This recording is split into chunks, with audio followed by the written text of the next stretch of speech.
Ko'pchilik ingliz tili o'rganishni qiyin deb o'ylaydi.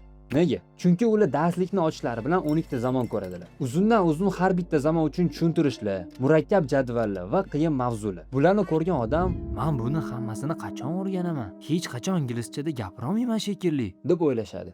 Menimcha siz ham o'zingizni shunaqa his qilgan bo'lsangiz kerak. Ko'pchilik shu vaziyatdan o'tgan. Lekin bunday holatga tushishni o'zi xato. Sababi siz ingliz tilida gapira olishingiz uchun 12 ta zamon bilishingiz shart emas. Ingliz tilini 90-95% da atigi 5 ta zamon ishlatilinadi.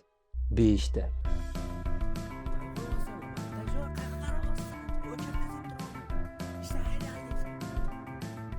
Yo, sup? Teacher Azam is not here again. Meni ismim Javohir, ingliz tilidan 5 yildan beri dars berib boraman. Demak, endi siz bilasiz. Ingliz tilida 12 ta zamon bor, lekin real hayotda aniq ishlatiladigani atigi 5 ta. Keling biz siz bilan bugun shuni ko'rib chiqamiz. Men sizga ularni oson va soddalashtirib tushuntiraman. Birga mashq qilamiz va shuni orqasidan praktika qilamiz. Shunday qilib, bugungi dars oxirisiga siz ingliz tilini 90% ni o'zlashtirgan bo'lasiz. Present simple. Ingliz tilida ishlatiladigan eng ko'p zamonlardan biri bu present simple. Boshqachasiga tushuntiradigan bo'lsam, bu default zamon. Qachon ishlatamiz? Asosan bizni odatlar haqida gapirganimizda present simple zamon ishlatamiz. Misol uchun, I go to work every day. Men har kuni ishga boraman. Yoki she drinks coffee in the morning. U har tongda qahva ichadi. Ikkinchidan, umumiy faktlar uchun. The sun rises in the east. Quyosh sharqdan chiqadi. Oddiy, toza fakt. Lekin yana boshqa joylarda ham ishlatilinadi. Misol uchun jadval yoki rejalarda. The train leaves at 7 o'clock. Bu o'zi kelajak bo'lsa ham, reja bo'lganligi sababli present simple ishlatamiz. Yana qo'llanmalarda ham aynan present simple ishlatilinadi. Misol uchun, you open the app and click here. Va hattoki futbol sharhida ham. Ronaldo takes the ball. He runs. He scores. Endi grammar qisqa qilib. I, you, we, they bilan fe'l ishlatamiz. Misol uchun, I work. He, she, it bilan bo'lsa s qo'shamiz. He works. Ko'pchilikning xatosi oxirisiga s qo'shmasligida bo'ladi. Aynan o'sha s dan chiqib qoladi. Ya'ni he worked deyiladi. To'g'risi bo'lsa he works. O'zbekchaga o'xshatib ko'ring. U futbol o'ynaydi bo'ladimi yoki u futbol o'ynayman bo'ladimi? Farqi shunda bo'lganligi sababli biz oxirisiga s qo'shamiz. So guys, let's wrap up. Present simple nimada ishlatar ekanmiz? Birinchisi bu odatlar, ikkinchisi reja yoki plan, uchinchisi faktlar, futbol sharhida va hattoki qo'llanmalarda.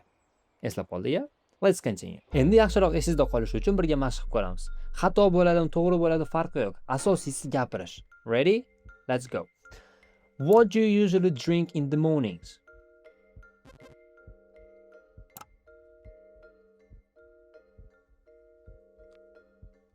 Good, thank you.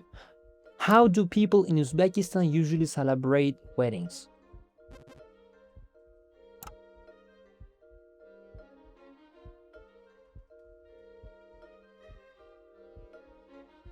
Interesting. Yeah, good. Let's continue. Present continuous. Bu zamonni juda ham ko'p ishlatasiz. Chunki u aynan hozirni ifodalaydi. Oddiy qilib tushuntiradigan bo'lsam, aynan hozir nima bo'layotgan bo'lsa, o'shanda present continuous ishlatamiz. I'm watching this video right now. Men hozir shu videoni ko'ryapman.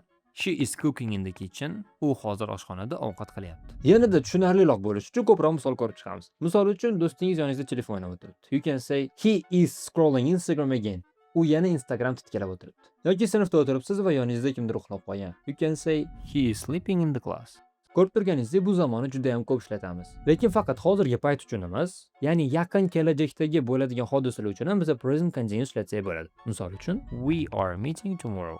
Biz ertaga uchrashamiz. I'm flying to Istanbul next week. Men keyingi hafta Istanbulga uchaman. Buni bilish juda ham foydali, chunki odamlar ko'pincha rejalarni gapirayotganda aynan present continuous ishlatgan holda tushuntirishadi. Misol uchun o'zbek tilida aytamiz-ku, men ertaga do'stim bilan uchrashaman.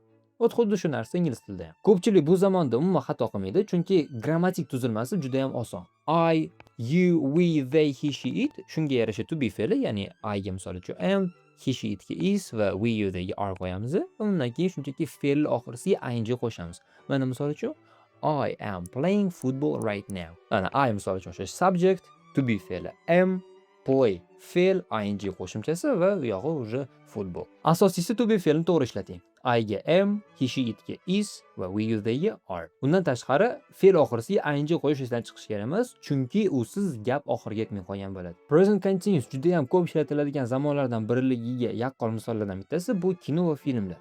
Bilasizlar, kino va filmlar o'zi hayotdan olingan bo'ladi va ularda juda ham ko'p hozir nima qilayotganligi yoki rejalar haqida juda ham ko'p so'raladi. Misol uchun, hozir nima qilyapsan, ertaga nima qilmoqchisan, qanaqa planlaring bor. Endi yaxshiroq esida qolishi uchun kelinglar birga mashq qilib ko'ramiz. Faqat ovoz chiqarib qaytaring. Ready? Let's go. What are you doing right now?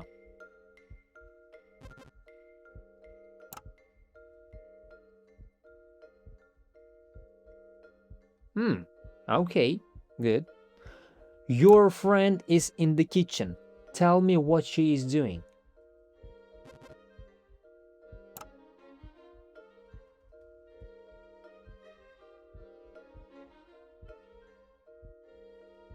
Yeah, perhaps. Good job. Let's continue. Agarda bu zamonlarni birinchi marta eshitayotgan bo'lsangiz va oldin o'rganmagan bo'lsangiz, berayotgan misollarim va o'rgatayotganim yetarli bo'lmasligi mumkin va tushunarsiz bo'lishi mumkin. Agar ingliz tilida eng ko'p ishlatiladigan 5 ta zamonni chuqurroq o'rganmoqchi bo'lsangiz, biz ularni to'g'ri tushuntirib, hayotiy misollar keltirib bitta faylga yig'ganmiz. Agarda o'sha PDF faylni yuklamoqchi bo'lsangiz, video tavsifidagi berilgan link orqali yuklab olishingiz mumkin bo'ladi. Faylni yuklab oling va ingliz tilini 90% ni bitada tushunib olishingiz mumkin bo'ladi. Past simple. Okay guys, bo'shashmaymiz. 3-zamon keladigan bo'lsa, bu past simple. Lekin bu unaqa qiyin mavzu emas. Sababi past simple bu shunchaki o'tgan zamondagi tugallangan qaysidir bir vaziyatga ishlatiladi. Aniq vaqt bo'lsa bo'ldi. Masalan, I visited my grandmother yesterday. Men kecha buvimnikiga bordim. She watched a movie last night. U kecha kechqurun kino ko'rdi. Qoidasi juda ham oddiy. Subject plus fe'l oxirisiga ed qo'shiladi. Mana misol uchun I visited. Lekin hamma fe'llarga ham ed qo'sha olmaymiz. Mana misol uchun go, went, buy, bought, eat, ate. Bu irregular verbs, ya'ni noto'g'ri fe'llar hisoblanadi.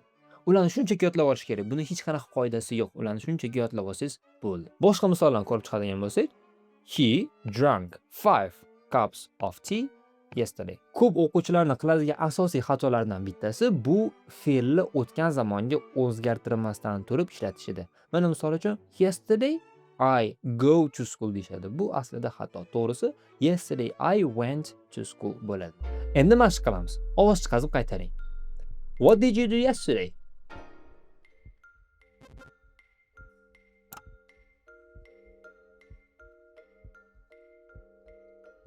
Okay, good. Awesome. So the next question. Tell me about your last holiday.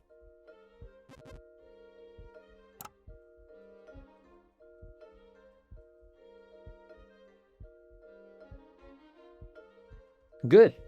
Let's continue. Present perfect.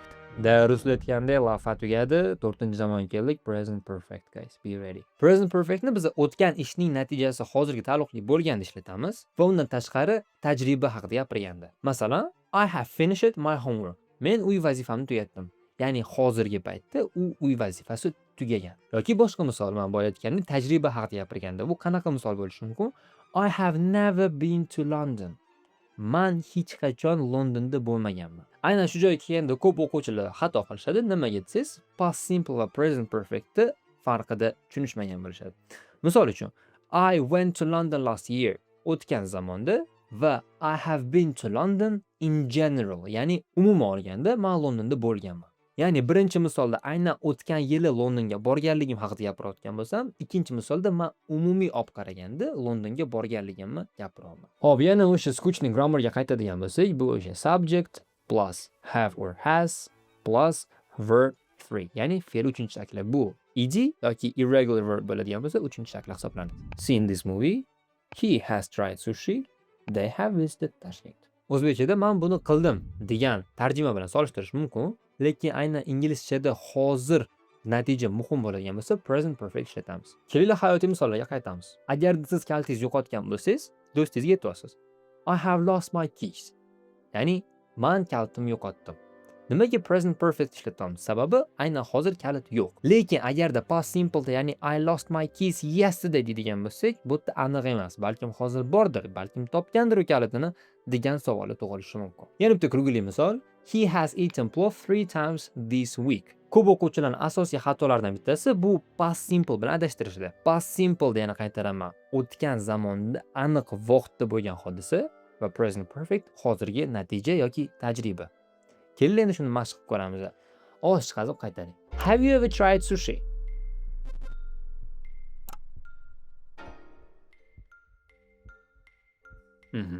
Okay. So, tell me something you have done this week.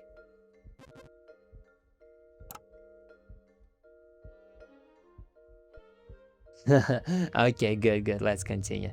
Videoni shu joygacha ko'rganlar uchun bonus. Agarda shu video tagidagi havola orqali o'tib, Englify'ning 6 oylik kursini oladigan bo'lsangiz, sizga +1 oy bonus qilib beriladi. Agarda 12 oylik oladigan bo'lsangiz, sizga +2 oy bonus qilib beriladi. Bu ingliz tilini 0 dan IELTS darajasigacha o'rganishingizga bemalol yetadi. Kursimiz o'zi qanaqa?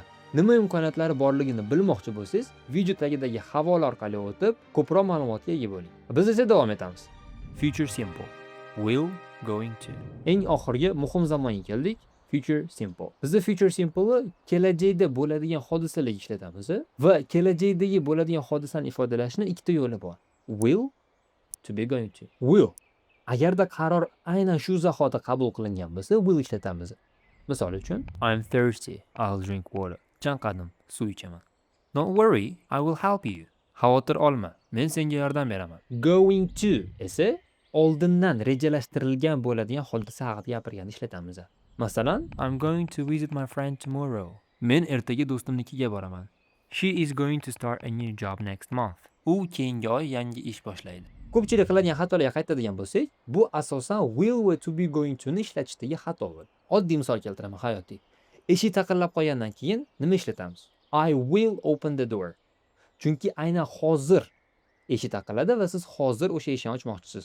Vряд ли siz oldindan bu eshik taqillashini bilib turib, oldindan zaplanirovать qilib aytasiz shu gap. Going to ga keladigan bo'lsak, asosan rejalashtirilgan holatda ishlatamiz. Misol uchun, I am going to meet my friend next week. Ya'ni keyingi hafta siz oldindan plan qilyapsiz, to'g'ri o'rtoqchingizni ko'rishingizni. Understandable, right? Endi mashq qilib ko'ramiz. Let's go. What will you do tomorrow?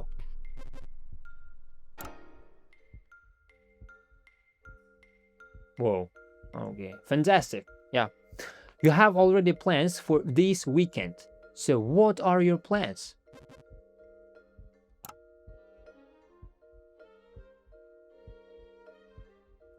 Wow. Yeah. Good job. Yeah. Interesting. Ko'rdingizmi? Aslida ingliz tili unchalik ham murakkab emas.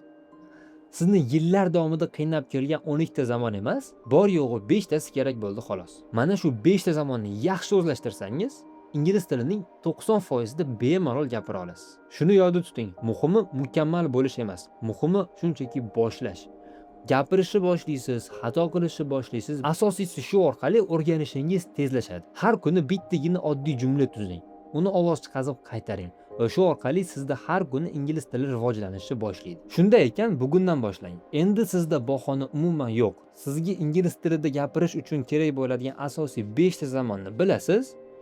O'shaning uchun ingliz tilida gapirish siz o'ylagandan ancha osonroq. Video yoqqan bo'lsa, like bosish esidan chiqmasin.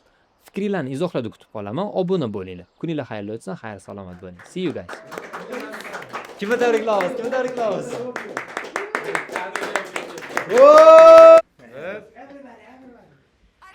İki, üç.